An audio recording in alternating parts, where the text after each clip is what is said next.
Each year in the United States, over 1 million people are diagnosed with cancer, and over half of all cancer patients receive radiotherapy as part of their treatment. Perhaps many of us in this room have friends or family we know who have been treated with radiotherapy. With this therapy, beams of radiation are aimed at the tumor to destroy malignant cells. And for each patient, a personalized treatment plan is computed to determine which cells to irradiate, how much radiation to deliver, and for how long.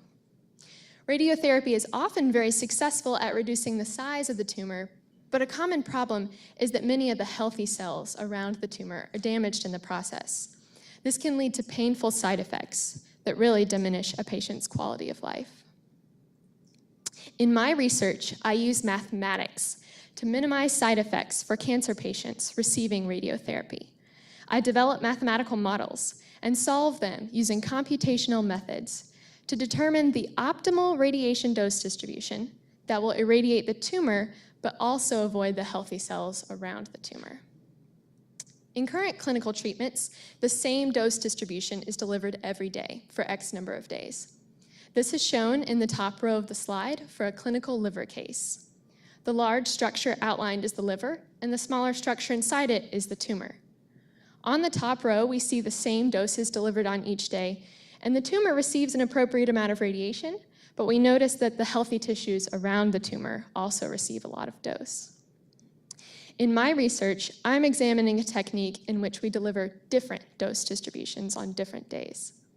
This may seem like a relatively simple idea, but from a mathematical standpoint, these problems are much more challenging to solve.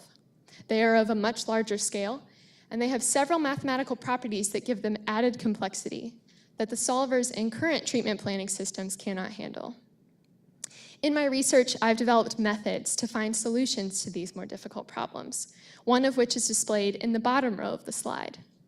I have demonstrated an up to 30% reduction in radiation dose to the healthy tissue while maintaining the same dose to the tumor as the current clinical plans.